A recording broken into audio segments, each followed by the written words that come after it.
Bapa di sorga, sampaikan isi hatimu kepada kami. Kami percaya firman-Mu ya dan amin. Dan firman-Mu adalah pribadi-Mu sendiri.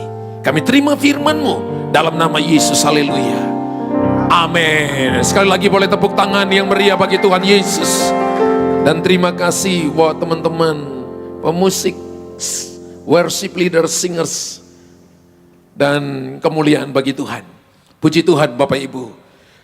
Kita akan belajar di siang hari ini tentang pintu promosi. Berapa banyak yang mau dipromosi? Berapa banyak yang mau mengalami di mana Tuhan bawa dia kepada the next level, a new level? Berapa banyak Bapak Ibu yang mau? Semua kita pasti mau. Tapi saudara, promosi, orang bisa juga menginjak kepala orang untuk naik ke tempat yang lebih tinggi. Promosi bisa datang karena orang menjatuhkan orang lain, hanya supaya dia naik lebih tinggi dari orang itu. Tapi berbeda dengan promosi dari Tuhan. Cara Tuhan mempromosi seseorang berbeda dengan cara dunia mempromosi seseorang.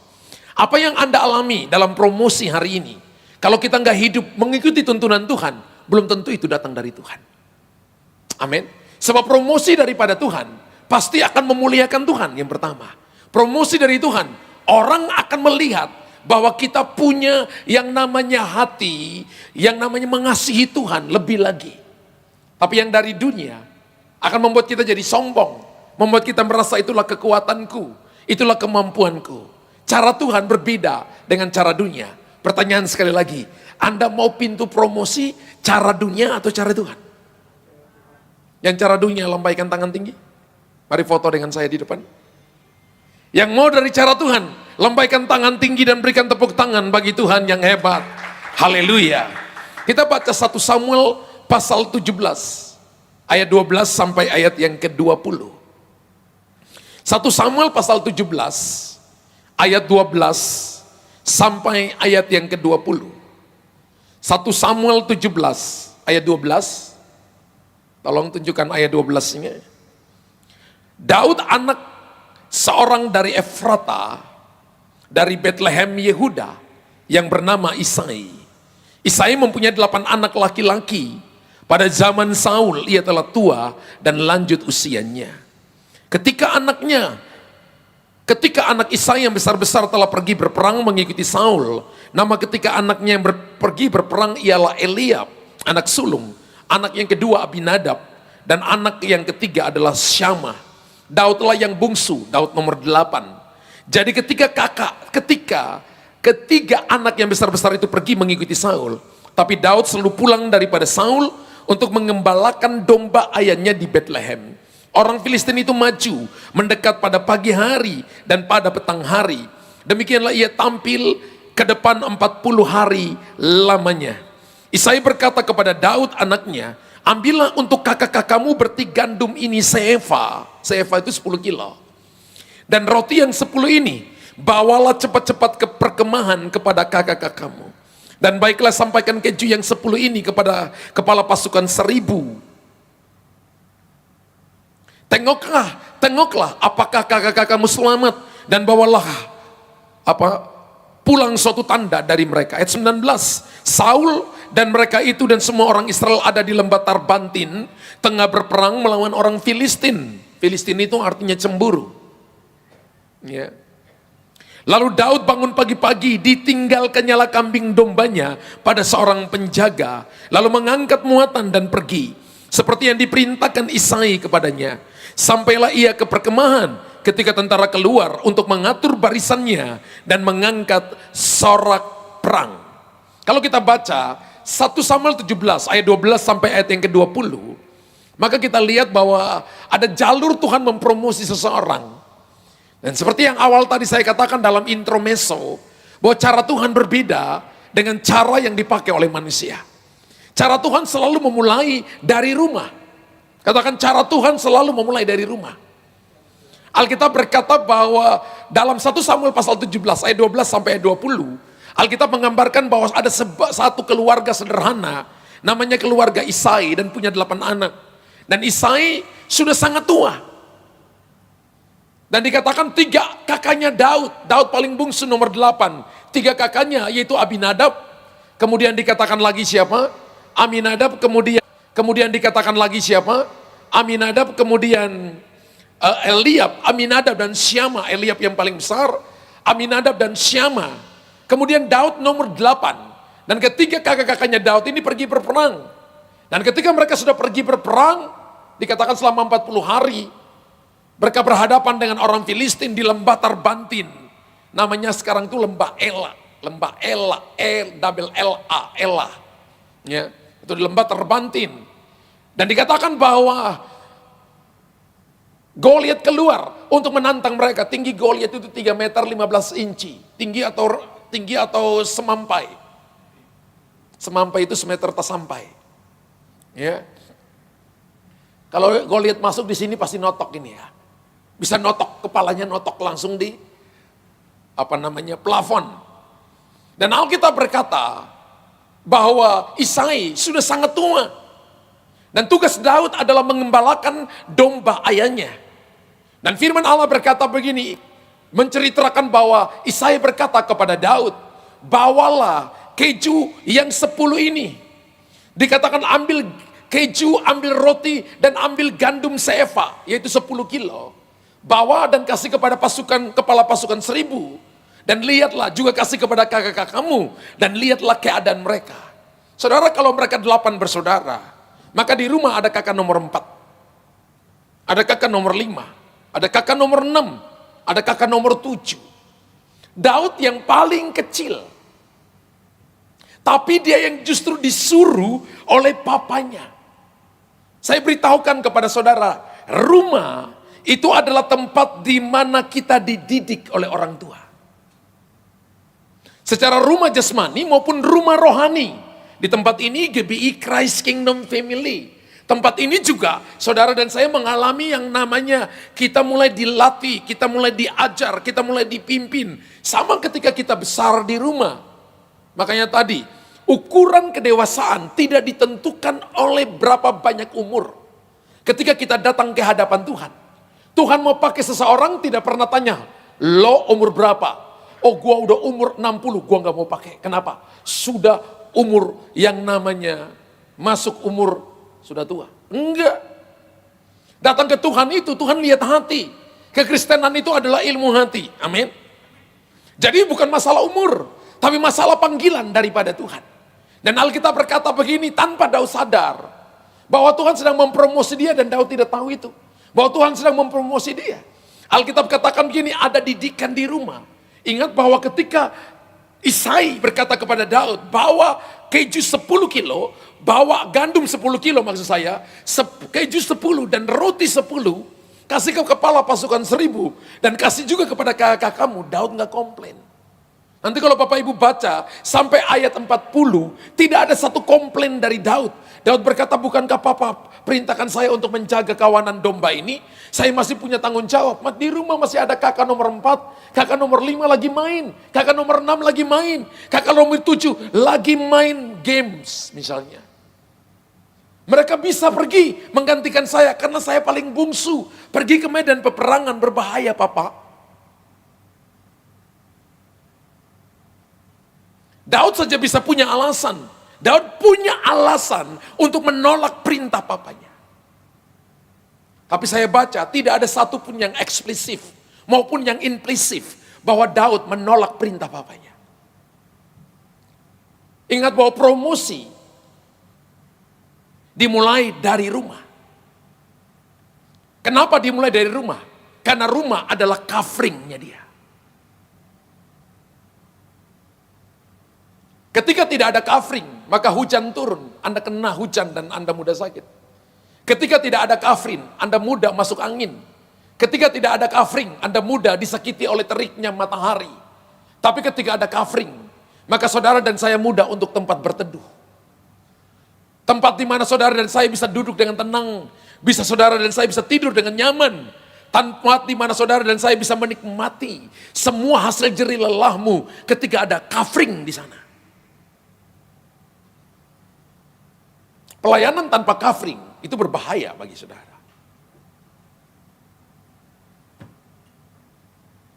Pelayanan tanpa covering sekali lagi berbahaya bagi saudara. Tapi ketika saudara dan saya punya covering, maka Anda dan saya bisa menikmati semua yang terbaik dari yang dijanjikan Tuhan, dari apa yang saudara dan saya sudah terima, Anda bisa nikmati itu. Di rumah ada didikan orang tua. Di rumah kita dapat covering orang tua. Saya ingat ketika anak-anak saya kecil, ketika mati lampu, mereka akan teriak, "Papa, gelap!" Lagi tidur. Saya langsung lari dari kamar saya, pergi ke kamar mereka dan saya peluk mereka. Dan saya katakan, "Tenang, ada papa." Langsung dia tidur di pelukan saya. Masih mati lampu, 3-4 jam. Tapi dia bisa tidur di pelukan saya. Dan ketika dia tidur di pelukan saya baringkan di tempat tidur. Saya peluk dia, saya katakan, "Tidur, papa bersama-sama dengan engkau." Itu covering.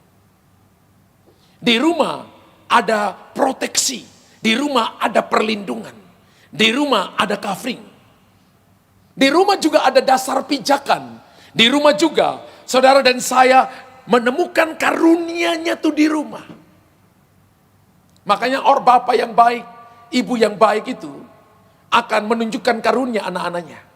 Akan menunjukkan kemampuan anak-anaknya. Bapaknya akan berkata, "Ini karuniamu." Bapaknya akan berkata, "Ini talentamu.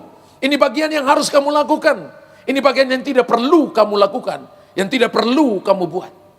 Di rumah kita mendapatkan dasar untuk berpijak.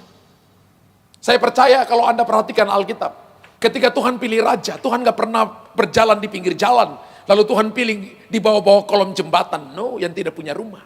Tuhan datang ke rumah Saul, 1 Samuel pasal yang ke-10. Lalu 1 Samuel pasal 16, Tuhan datang ke rumah Isai, mendapatkan Daud. Dan ketika Tuhan mau pilih Salomo, Tuhan datang ke rumah Daud dan menemukan Salomo menjadi raja. Untuk menjadi pemimpin, menjadi rasul, menjadi nabi, menjadi gembala, untuk menjadi para pekerja, menjadi jemaat Tuhan. Tuhan pilih kita dari rumah. Enggak ada yang amin. Amin. Karena di rumah ada dasar pijakan. Ketika orang tua mengajarkan anaknya di rumah dengan baik, mengajarkan anaknya menghormati orang tua, mengajar anaknya untuk tidak membicarakan orang lain, sekalipun orang bisa buat salah, tapi tidak membesar-besarkannya. Mengajarkan anaknya untuk tidak mencuri, mengajarkan anaknya untuk kerja dengan jujur, diajarkan di rumah. Dan itu pelajaran yang tidak kita dapatkan di sekolah, bahkan di bangku kuliah. Itu tidak kita dapati sama sekali. Haleluya, saya kuliah sampai S3, tapi saya nggak dapatkan pelajaran tentang kejujuran. Kejujuran itu adalah karakter. Saya dapatkan itu, papa saya ajarkan saya. Ketika saya SD kelas 5, papa saya panggil saya. Waktu itu saya ambil duitnya mama saya untuk beli kelereng. Teman-teman saya sudah punya kelereng, saya nggak punya kelereng.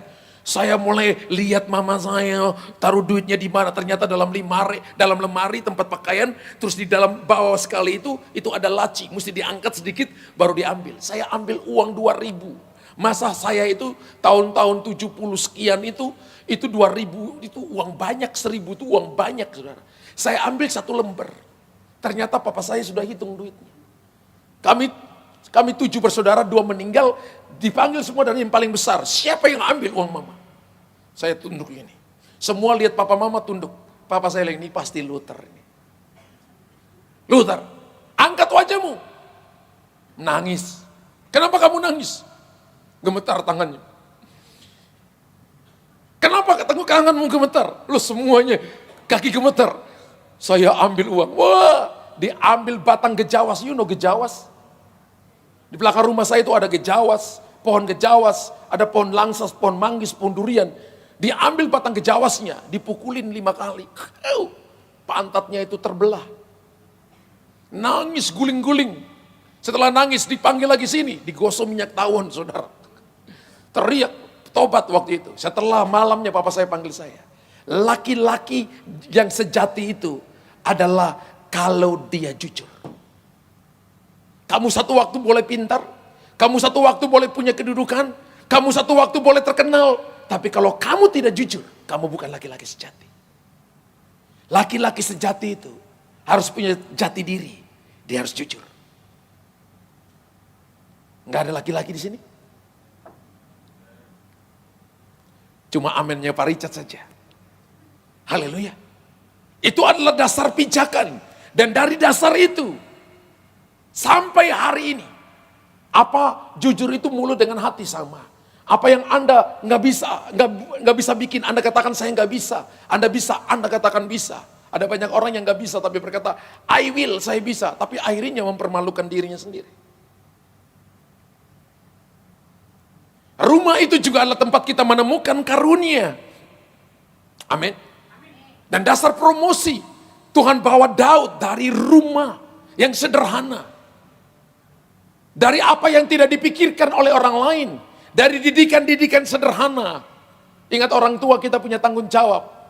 Hari ini mungkin Anda lihat anak kita, saudara mungkin bukan pengusaha sukses. Anda bukan mungkin orang yang dipakai dengan anak yang pintar. Tapi kalau kita didik anak kita dengan baik, masa depan mereka sungguh ada. Karena promosi Tuhan selalu dari rumah. Ketika kita didik mereka dengan benar, ajar mereka dengan benar, ngajar sesuai dengan firman Allah, masa depan mereka pasti dijamin oleh Tuhan. Kalau kita lihat anak kita salah dan kita tidak didik mereka, maka kita sedang membawa mereka kepada kehancuran. Amin. Saya dengar khotbah seorang hamba Tuhan, dia berkata begini, ketika papa saya hidup, maka kakek saya berjalan dari rumah untuk pergi ke gereja 15 kilo, hampir 16 kilo. Jalan kaki. Setiap hari Minggu, berjalan kurang lebih 16 kilo. Dan melakukan dengan sungguh-sungguh. Ketika papa saya sudah cuma 5 kilo. Kenapa? Sudah ada sepeda motor. Jadi cuma 5 kilo. Dari 15 kilo, papanya 5 kilo. Sampai di saya, anak saya pergi ke sekolah. Dia katakan, sudah diantar oleh mobil Mercedes. Lalu dia berkata begini, itu yang datang membuat saya mikir. Saya nggak bisa bayangkan kalau nanti cucu saya akan menjadi generasi yang paling manja, tidak punya daya juang sama sekali. Kalau orang tua nggak mendidik dia, punya daya juang seperti kakek saya.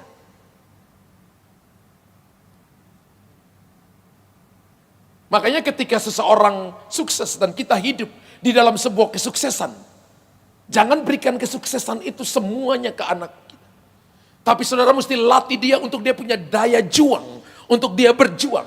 Berkali-kali dari anak-anak saya katakan begini, jangan cuma mau berkat hamba Tuhan, tapi kamu harus jadi seperti hamba Tuhan. Kamu harus punya waktu berdoa sendiri, waktu baca Alkitab sendiri, waktu untuk kamu ambil keputusan sendiri, waktu untuk kamu hadapi masalah sendiri. Gak semua harus papa dan mama. Papa dan mama juga berjuang, kalian harus juga berjuang. Dan Daud, orang tuanya pekerja keras. Dan Daud juga adalah seorang pekerja keras. Kalau kita mau pintu promosi datang kepada kita, jangan lihat keadaan yang sekarang. Tapi mari didik keluarga kita, anak-anak kita. Bicara kepada mereka, ajak mereka berdoa. Dan berkata begini, masa depanmu sungguh ada. Harapan tidak akan pernah hilang. Saya dari keluarga sederhana. Orang tua saya petani. Tapi hari ini, saya bisa sekolah dan saya bisa sampai di gelar dokter, bukan untuk memuliakan diri sendiri. Tapi saya mau buktikan bahwa lahir dari keluarga sederhana bukan berarti nggak bisa. Saya mau buktikan bahwa kita juga mampu kalau kita didik keluarga kita. Papa saya berkata kepada saya begini, Papa mungkin nggak bisa kuliahkan kamu sekolah tinggi, tapi Papa lihat kamu pasti mampu, kamu pasti bisa. Yang penting kamu jujur, kamu ngomong apa adanya. Papa cuma bisa ngomong saya tentang laki-laki harus jujur.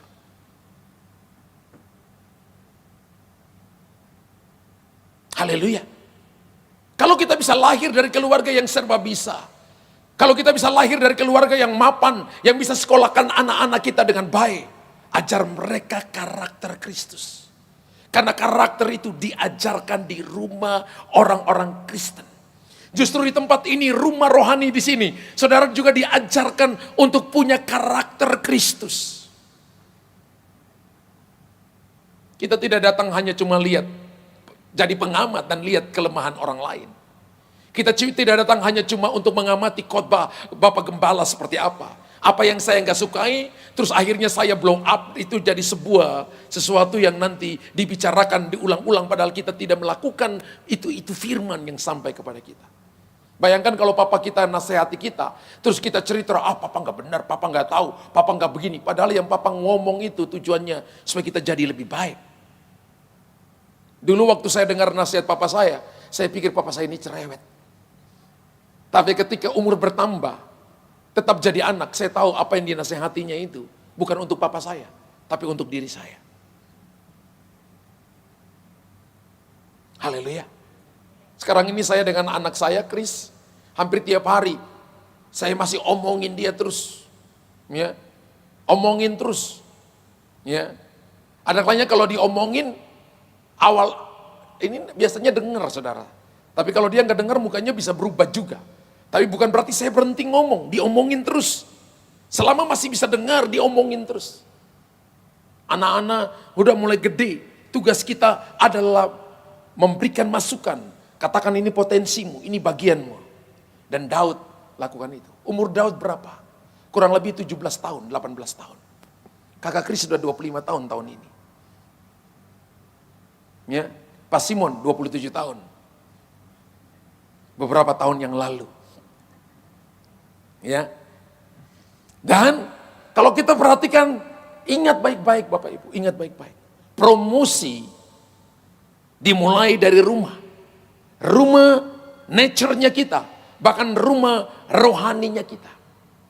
Jadi kalau kita mulai lakukan tanggung jawab dengan baik di rumah, itu jalur promosi yang kedua. Promosi dimulai dari tanggung jawab yang kecil. Prinsip kerajaan Allah tidak pernah dimulai dengan hal-hal besar. Prinsip kerajaan Allah selalu dimulai dengan hal kecil. Kalau kamu setia dengan perkara kecil, maka kamu akan dipercayakan perkara-perkara besar.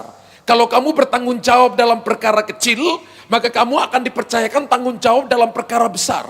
Jadi kalau anak kita bangun tidur, dia belum bisa bersihkan tempat tidur, dia belum bisa bersihkan kamar mandi, dia belum bisa cuci piring dengan baik, maka dia tidak akan pernah dipercayakan perkara besar.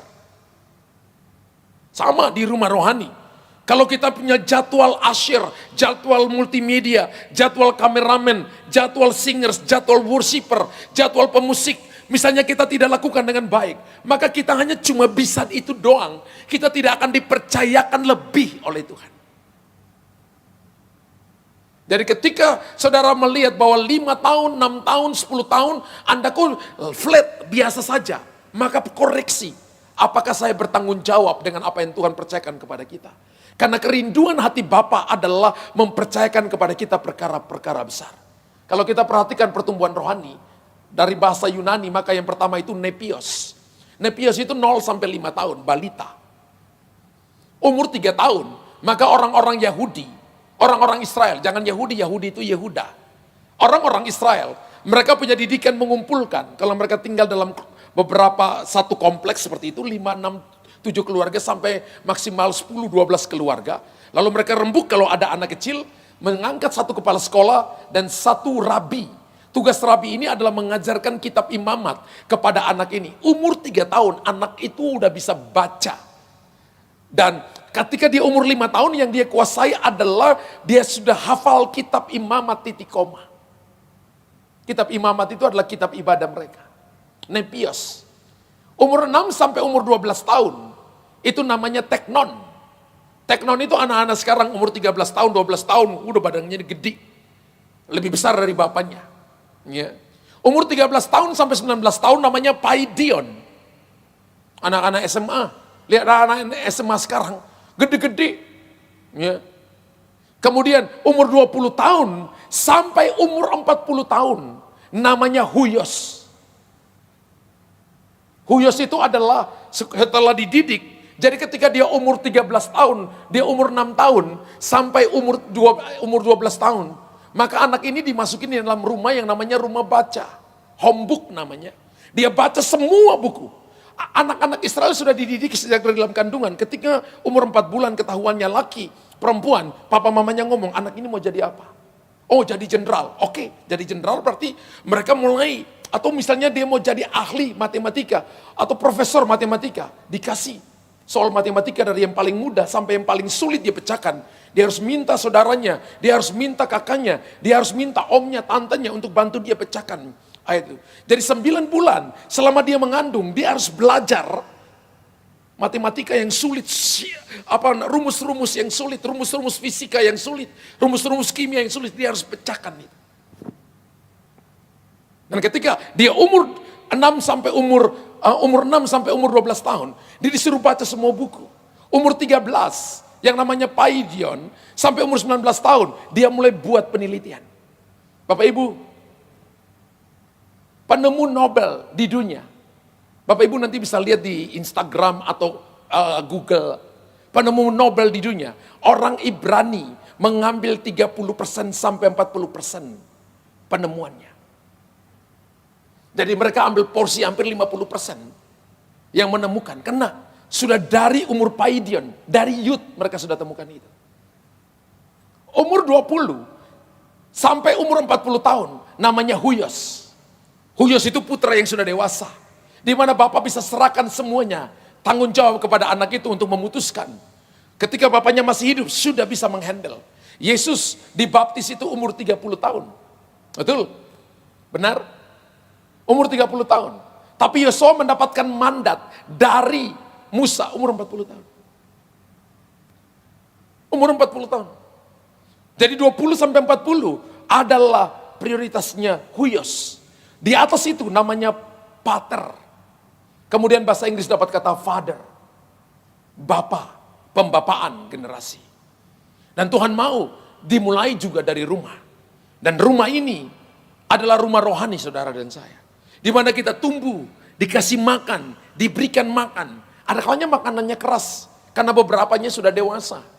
Kalau masih bayi balita, nggak bisa makan makanan keras, belum ada gigi, bisa hancur tulang, rongga-rongga di giginya, dan itu bisa masalah. Jadi anak yang sudah dewasa, nggak mungkin juga makan bubur. Dia harus makan makanan yang keras. Supaya otot-otot rohaninya tumbuh dan menjadi kuat. Amin. Nah, di rumah, promosi dari rumah. Orang tua sudah menunjukkan ini yang gak boleh, ini salah, ini benar. Dan Daud dididik dari rumah. Tidak ada satu komplain pun yang keluar dari mulut Daud. Dia yes, komandan. Yes, lakukan dengan hati yang cinta akan orang tuanya. Hal yang kedua adalah promosi dimulai dari tanggung jawab yang kecil. 1 Samuel pasal 17 ayat 20. Alkitab katakan, lalu Daud bangun pagi-pagi. Daud itu artinya beloved, yang dicintai. David, yang dicintai mewakili kita semua. Seorang hamba Tuhan harus bangun pagi-pagi. Ayo kasih tahu kiri kanan. Kamu hamba Tuhan harus bangun pagi-pagi. Ukuran pagi-pagi itu jam berapa? Ukuran pagi-pagi itu adalah kurang lebih jam 4 dan jam 5. Jam 4 dan jam 5 subuh. Daud bangun pagi-pagi. Untuk apa? Dia masih anak muda, umur 17 tahun. Dia masih anak muda, umur 17 tahun. Dikatakan begini, ditinggalkannya lah kambing dombanya pada seorang penjaga. Lalu mengangkat muatan dan pergi seperti yang diperintahkan Isai kepadanya. Sampailah ia ke perkemahan ketika tentara keluar untuk mengatur barisannya dan mengangkat sorak perang. 1 Samuel 17 ayat 20 menunjukkan bahwa Daud seorang yang tidak asal pergi meninggalkan tanggung jawabnya. Tapi Alkitab dengan jelas mengatakan bahwa Daud meninggalkan kambing dombanya kepada penjaga yang lain. Dia mendelegasi tanggung jawab kepada penjaga yang lain. Mungkin Bapak Ibu nggak hadir. Mungkin di rumah kakak nggak ada, kakak katakan, Dek, kakak mau pergi. Ada tugas kampus. Bapak kakak mungkin pergi 1-2 hari. Ini tanggung jawab kakak yang harusnya kakak bersihin bagian rumah lantai 2, kakak kasih ke kamu ya. Kamu harus lakukan seperti yang kakak lakukan karena kakak nggak ada di rumah. Kira-kira delegasi seperti itu. Misalnya di dalam pelayanan, nggak ada, dia tugasnya asyir, tapi dia nggak datang. Dia telepon temannya, tolong bantu saya ya. Hari ini saya nggak ada, saya sudah lapor koordinator ibadah dan saya nggak bisa. Tolong handle pelayanan. Ketika Bapak Ibu lakukan dari hati, Tuhan perhatikan itu. Tuhan perhatikan itu. Pertanyaannya begini, ketika Daud lakukan ini, Isai perhatikan?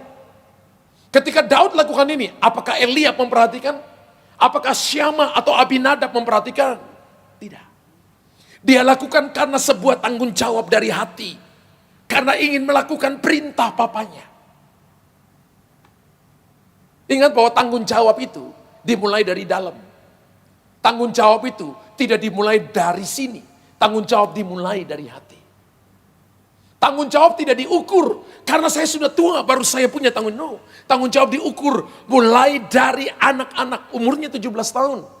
Tapi Tuhan memperhatikan bahwa orang ini sudah lolos kategori pertama. Lalu Tuhan uji dia kategori kedua. Apakah dia mau semena-mena?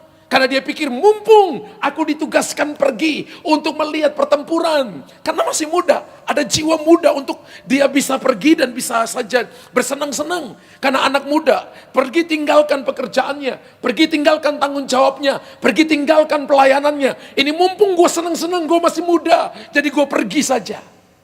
Ternyata Daud gak begitu. Kecenderungan banyak orang adalah ini waktunya bersenang-senang. Papaku yang suruh kok. Aku pergi tinggalkan kambing dombaku. Lagian kambing dombaku gak banyak. Kambing dombaku hanya 2-3 ekor. Di mana ayatnya ditulis 1 Samuel pasal 17 ayat 28. Eliab kakak yang tertua tahu warisan yang ada di rumah. Tahu berapa kambing domba yang dipunyai oleh ayahnya. Karena dia kakak yang paling tua. Ketika Eliab kakaknya yang tertua mendengarkan perkataan Daud kepada orang-orang itu, bangkitlah amarah Eliab kepada Daud. Sambil berkata, mengapa engkau datang dan pada siapakah kau tinggalkan kambing domba 2-3 ekor itu di padang gurun. Aku kenal sifat pemberanimu dan kejahatan hatimu. Engkau datang kemari dengan masuk melihat pertempuran. Ada naluri liarnya anak-anak muda datang ngintip pertempuran. Apakah Daud seperti itu? Nih. Goliat lagi. Elia berkata begini, pada siapa kau tinggalkan kambing domba 2-3 ekor itu? Tanggung jawab Daud diberikan oleh ayahnya yang miskin itu, dombanya di rumah cuma 2-3 ekor. Kalau hari ini kita lebih dari 3 orang, maka tanggung jawab adalah mengurus yang ada dengan baik, dengan takut akan Tuhan. Amin. Yang kemarin sudah jadi sejarah. Hari ini adalah masa depan yang pasti bagi saudara dan saya. Aminnya kok pelan, nggak sampai 10%. Alkitab berkata, Daud punya tanggung jawab. Dan tanggung jawab itulah yang akan membuat saudara besar di hadapan Tuhan. Haleluya. Amin. Ketika saudara dan saya hidup di situ, lakukan dengan cara seperti itu, maka Anda akan lihat perkara-perkara besar. Saya melayani 21 tahun lebih di satu gereja besar. Dan saya dipercayakan di sana menjadi koordinator, pertama kali saya datang dipercayakan menjadi koordinator doa. Bukan cuma di situ, tapi satu pulau itu. Waktu saya tanya, berapa pendoanya? Dikatakan gak ada pendoa Luther. Kamu bangun pasukan doa. Saya baru 2 bulan, belum kenal orang. Lalu saya ngomong dengan istri saya, menara timur laki, menara barat perempuan. Saya katakan begini, kamu naik 2 jam menara barat, ganti-gantian ketika kamu naik turun, saya naik. Kemudian ada teman, ada 2 orang full time juga, nambah dengan kita. Kemudian berempat kita ganti-ganti 2 jam selama jam kerja itu. 3 bulan kemudian kita buat mobilisasi doa, terkumpul 60 orang, kita latih 60 orang untuk jadi pendoa, kemudian bertambahlah 60 orang untuk ngisi menara, kita mulai bagi pasukan doa, ajarkan mereka tentang doa pribadi, doa kubu doa, tentang menara doa, tentang peperangan rohani, mereka mengerti, kemudian kita taruh mereka di menara. 3 bulan kemudian setelah 3 bulan 60 orang, terkumpul 120 orang, dan mereka semua aja di menara doa. Bahkan di kita konseling, kalau masih hutang, gak boleh naik di menara. Ada teman-teman pengusaha tanya, Pak, kami mau berdoa, tapi kami juga ambil fasilitas di bank. Yang terhitung hutang itu adalah kalau hari ini jatuh tempo, tidak bayar, besok dan seterusnya 2 minggu masih belum bayar, itu yang namanya hutang. Jadi tidak boleh berhutang. Kenapa? Setan akan mengintimidasi kita.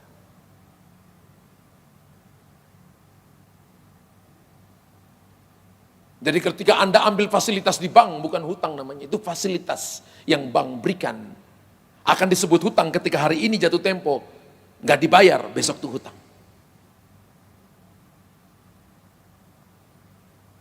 Haleluya. Daud setia dengan perkara-perkara kecil. 2-3 ekor domba. Dan dia mempertontonkan, membicarakan, bersaksi tentang apa? Tentang tanggung jawabnya. Ketika dia dengarkan kepada ketika Goliat berkata begini. Ketika Goliat, berikan seseorang kepadaku untuk berhadapan dengan aku. Kalau aku kalah, kami jadi hamba. Tapi kalau mereka kalah, kamu yang jadi hamba kepada kami. Selama 40 hari orang Israel lari ketika lihat Goliat. Dan ketika Daud datang, Daud mendengarkan itu, maka Daud menjadi marah. Daud tanya, siapakah orang Filistin yang tidak bersunat ini, sampai ia berani untuk mengatai barisan dari Allah yang hidup. Perkataan itu sampai kepada Saul. Dan Saul berkata begini, kamu tidak bisa melawan orang itu. Orang itu sejak mudanya sudah jadi prajurit. Sedangkan kamu, mungkin Saul perhatikan dia dari ujung kepala sampai ujung kaki. Lah, pengembala domba. Masih muda lagi. Alkitab katakan kemerah-merahan. Belum punya pengalaman berperang. Nggak bisa. Lalu Daud menceritakan. Ketika Saul memperlakukan dia seperti itu, Saul berkata, kamu nggak mungkin kalahkan orang itu. Lalu Daud mulai menceritakan tentang tanggung jawab dia ketika dia mengembalakan kambing domba ayahnya di padang gurun. Saudara dengar baik-baik. Satu waktu nanti tanggung jawab Anda dan saya akan bisa dilihat oleh orang lain. Bahkan Anda bisa bersaksi kepada orang lain ketika orang mencurigai saudara. Ketika orang berkata begini, nggak mungkin nih orang ini. Lihat aja gayanya nggak mungkin. Lihat aja masih muda, kemerah-merahan nggak mungkin. Saudara bisa tunjukkan dari tanggung jawab saudara. Anda bisa ceritakan tanggung jawabmu. Kita perhatikan di 1 Samuel pasal yang ke-17 ayat 32 sampai ayat 37. Daud menceritakan tanggung jawabnya ketika dia mengembalakan domba-domba ayahnya kepada Saul. Berkatalah Daud kepada Saul, janganlah seorang pun menjadi tawar hati karena dia. Hambamu ini akan pergi melawan orang Filistin itu. Daud tawarkan diri untuk pergi melawan orang Filistin itu. Tapi Saul berkata kepada Daud, tidak mungkin engkau datang, engkau dapat menghadapi orang Filistin itu untuk melawan dia. Sebab engkau masih muda, sedang dia sejak dari mudanya telah menjadi prajurit. Tetapi Daud berkata kepada Saul, hambamu ini biasa mengembalakan kambing domba ayahnya. Wow. Itu bukan kambing dombanya dia, tapi tanggung jawab yang diberikan ayahnya kepada dia. Apabila datang singa atau beruang yang menerkam seekor domba dari kawanannya, maka aku mengejarnya, menghajarnya, dan melepaskan domba itu dari mulutnya. Kemudian apabila ia berdiri menyerang aku, maka aku menangkap janggutnya, lalu menghajarnya dan membunuhnya. Ayat 36, baik singa maupun beruang telah dihajar oleh hambamu ini. Dan orang Filistin yang tidak bersunat ini, ia akan sama seperti salah satu daripada binatang itu. Karena ia telah mencemooh barisan daripada Allah yang hidup. Pula kata Daud, Tuhan yang telah melepaskan aku dari cakar singa dan dari cakar beruang, dia juga akan melepaskan aku dari tangan orang Filistin itu. Kata Saul kepada Daud, pergilah, Tuhan menyertai engkau. Saudara perhatikan baik-baik. Ayat 35 dan 36. Alkitab katakan begini, singa atau beruang menerkam salah satu ekor daripada dombanya Daud. Firman Allah berkata Daud mengejarnya. Anda pernah lihat ada manusia yang kejar singa di padang gurun? Ada yang pernah lihat? Angkat tangan.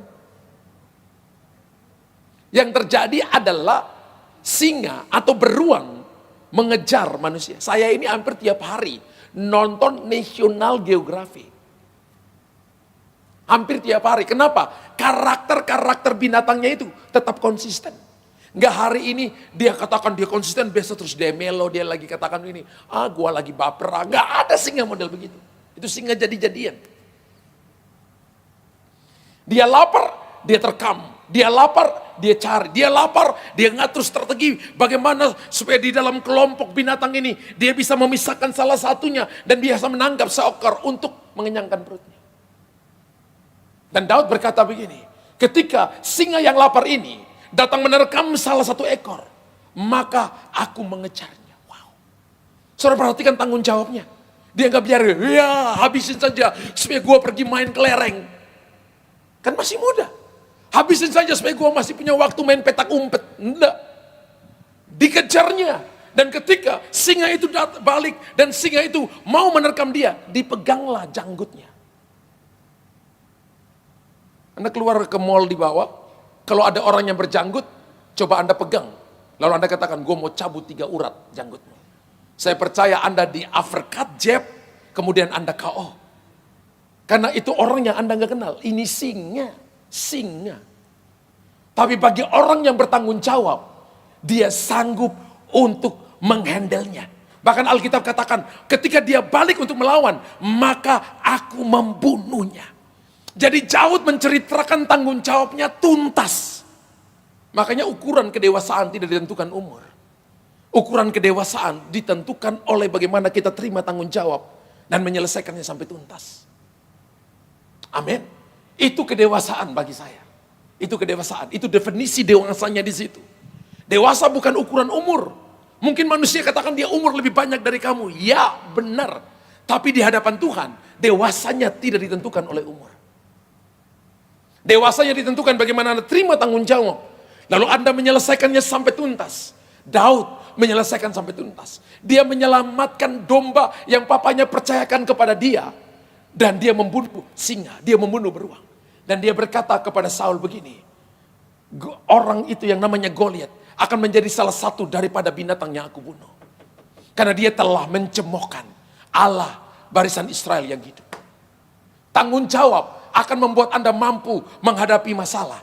Tanggung jawab membuat Anda tidak lari dari masalah. Tanggung jawab membuat Anda tidak lari daripada intimidasi. Tanggung jawab tidak membuat Anda bersembunyi seperti pasukan Israel 40 hari. Ketika lihat Goliat mengintimidasi mereka, maka mereka lari bersembunyi, lari sembunyi. Sampai berapa lama nama Tuhan akan dicemoohkan oleh orang ini. Daud berdiri. Butuh orang-orang tanggung jawab untuk mengklirkan situasi ini. Butuh orang-orang bertanggung jawab. Itu namanya pintu promosi. Tidak ada promosi tanpa tanggung jawab. Anda tidak akan mempercayakan keuanganmu kepada orang yang tidak bisa kelola uang dengan baik. Anda tidak akan mempercayakan tanggung jawab kepada seseorang ketika dia tidak melakukan tanggung jawab dengan baik di bagian yang dipercayakan kepadanya. Anda hanya mempercayakan tanggung jawab kepada orang yang bisa dipercaya di tempat di mana dia dipercayakan di sana. Sehingga pekerjaannya, bisnisnya berkembang, pelayanannya berkembang. Karena kita bisa dipercaya dengan tuntas di situ. Daud mempertaruhkan nyawa untuk dombanya. Orang bertanggung jawab itu mempertaruhkan nyawa. Tidak main di perasaan. Tidak main di kata-kata. Kalau ada orang yang omongin Anda di belakang, maka dia tidak akan pernah Anda di depan Anda karena ngomongnya di belakang terus. Kalau ada orang yang omongin Anda terus di belakang, maka Anda tuh barang bagus. Kasih tahu kiri kanan, saya ini barang bagus. Kalau barang jelek, siapa yang mau ngomong, saudara? Kalau mobilnya keren, pasti Anda akan ngomong terus. Kalau sepatunya Anda suka, Anda ngomong sepatunya. Jam tangan Anda suka, Anda ngomong terus. Dan kalau ada orang yang terus omongin kejelekan Anda, sebenarnya bukan masalah dengan Anda. Dia masalah dengan dirinya sendiri. Masalah dengan mulutnya sendiri.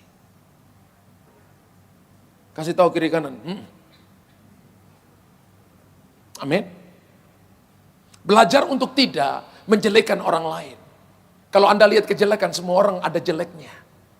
Tapi belajar menemukan kekuatan yang ada pada dirinya. Orang bertanggung jawab itu selalu lihat orang ini punya kekuatan. Pasti ada kelemahan. Kalau Anda cari kelemahan gembala saudara, pasti ada kelemahan. Kalau Anda cari kelemahan Pak Richard, pasti ada kelemahan. Kalau Anda cari kelemahan Pak Simon, pasti ada kelemahan. Kalau kita cari satu kelemahan, satu yang lain, semua punya kelemahan. Dan kalau kita cuma cari kelemahan, kita nggak akan pernah maju. Tapi kalau kita cari kekuatan yang ada pada dia, cari kemampuan yang ada pada dia, maka saya percaya kita akan maju bersama-sama. Kita akan tumbuh bersama-sama. Daud punya kekuatan, dan orang bertanggung jawab menyelesaikannya sampai finishing well, done. Ketika Saul dengar perkataan kesaksian ini, Saul langsung diam. Karena perkataan orang yang bertanggung jawab itu membungkamkan para pemimpin, membungkamkan musuh dan pendendam. Saul nggak bilang apa-apa lagi. Saul hanya berkata begini, kata Saul kepada Daud, pergilah. Saudara tahu, orang bertanggung jawab itu kriteria promosi dibukakan bagi kita. Tahun ini menjadi tahun promosi bagi kita. Promosi, tema kita tahun ini adalah tahun Tuhan mempromosi. Tahun di mana Anda akan diangkat kepada level yang baru. Pintu-pintu pelayanan, pintu hubungan pribadi dengan Tuhan. Anda harus konsisten ke sana. Amin. Karena tanggung jawab maka Daud mengejar musuh dan mengejar singa dan membunuhnya. Karena tanggung jawab, maka Daud bisa mengalahkan Goliat. Bagaimana cara Daud mengalahkan Goliat? Ini poin yang ketiga, saudara. Ini poin yang ketiga. Ini poin yang ketiga. Kita baca 1 Samuel 17:40 berkata, lalu Daud mengambil tongkatnya di tangannya setelah bersaksi. Jadi yang pertama, promosi dari rumah, covering, ada covering rohani, covering orang tua. Harus ada. Kalau anak-anak sakit hati terus tinggalkan rumah, maka dia akan hidup liar. Dia akan hidup liar. Anak-anak gak mungkin bahagia cuma dengan kita kasih uang kepada mereka. Anak-anak kita gak akan bahagia ketika mereka hanya cuma dikasih fasilitas. Entah itu mobil, entah itu apapun yang dia bisa pakai untuk menikmati diri sendiri, dia gak akan bahagia. Dia bahagia ketika dia punya karakter Kristus.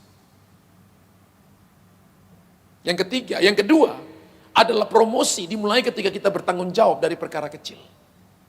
Dan yang ketiga, Daud tampil apa adanya. Lalu Daud mengambil tongkat di tangannya. Dipilihnya dari dasar sungai 5 batu yang licin. Dan ditaruhnya dalam kantung gembala yang dibawanya. Yakni tempat batu-batu. Sedang umbannya dipegang di tangannya. Demikianlah ia mendekati orang Filistin itu. Bapak Ibu perhatikan ayat yang ke-40. Ayat yang ke-40 berkata begini. Daud menghadapi Goliat bukan dengan baju perangnya Saul. Saul kasih helmnya, baju perangnya, ikat pinggangnya, sepatu tentaranya, pedangnya kepada Daud. Dan ketika Daud pakai, Daud gak bisa jalan. Daud jalan seperti pocong. Ya raja, bagaimana mau kalahkan Goliat? Daud melepaskan semuanya. Baju perang Saul, Daud tampil apa adanya. Kalau Anda mau promosi dari Tuhan, pintu promosi dari Tuhan, jangan mau jadi sama dengan orang lain. Tampillah apa adanya, berdasarkan apa yang Tuhan mau dalam diri saudara. Tadi saya mau mulai dari rumah, orang tua meletakkan dasar, orang tua menentukan karunia, ini karuniamu, lakukan bagianmu. Ada kali saya katakan kepada anak-anak saya, ini karuniamu. Anak-anak jasmani saya, bahkan anak-anak rohani saya. Ini karuniamu yang harus kamu lakukan. Lakukan ini dengan konsisten, Tuhan akan tambahkan hasil yang lebih banyak kepadamu. Daud mengalahkan Goliat dengan baju gembala yang biasa dia gembalakan dombanya di padang gurun. Dia tidak mengalahkan Goliat dengan baju perang, baju seorang prajurit. Tapi dia galakkan Goliat dengan baju gembala. Ingat, Tuhan akan pakai apa yang Anda lakukan dengan tanganmu. Tanggung jawab yang Anda lakukan yang tidak seperti orang lain. Sama, Anda akan lakukan untuk mengalahkan Goliat, masalah persoalan yang besar. Jangan pandang enteng semua tanggung jawab kecil yang diberikan kepada kita. Ada kalanya itu adalah cara Tuhan menguji hati kita untuk Anda mendapatkan yang namanya pintu promosi. Kalau kita tidak lolos di sana, kita harus mengalami yang namanya pengulangan demi pengulangan, pengulangan demi pengulangan. Pengulangan demi pengulangan juga Alkitabiah karena ada kitab ulangan. Haleluya. Tapi Anda akan mengalami ketinggalan teman-temanmu yang meresponinya bergerak dengan cepat. Ayat yang ke-50 berkata, demikian Daud mengalahkan orang Filistin itu dengan umban dan batu. Ia mengalahkan orang Filistin itu dan membunuhnya tanpa pedang di tangannya. Daud mengalahkannya dengan apa? Batu. Wow. Mengalahkannya dengan batu di tangannya. Berapa batu yang diambil oleh Daud? 5 batu yang diambil oleh Daud. 1 batu. Berapa batu yang dipakai untuk mengalahkan Goliat? 1. Tinggal berapa batu? 4 batu. Kalau kita lihat dalam kitab 2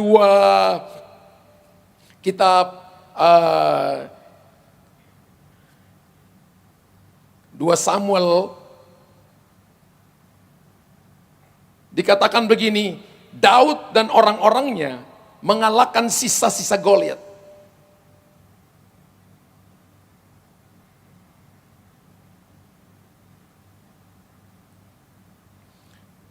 Daud dan orang-orangnya mengalahkan sisa-sisa Goliat yang ada di Filistin. Wah, ini hebat, saudara. Ya. 1 Samuel berapa? Coba Roni lihat saya 1 Samuel pasal yang ke-22 mungkin ayat yang ke-15. Tiba-tiba ingat.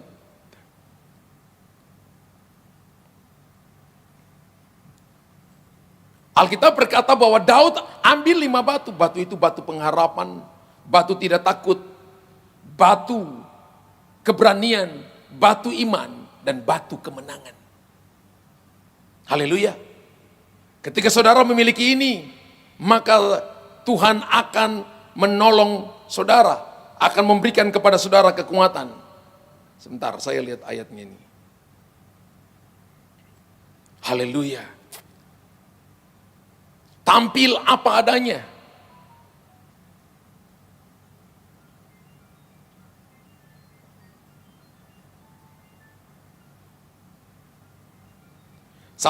Dua Samuel 21 ayat 19. 2 Samuel 21 ayat 19.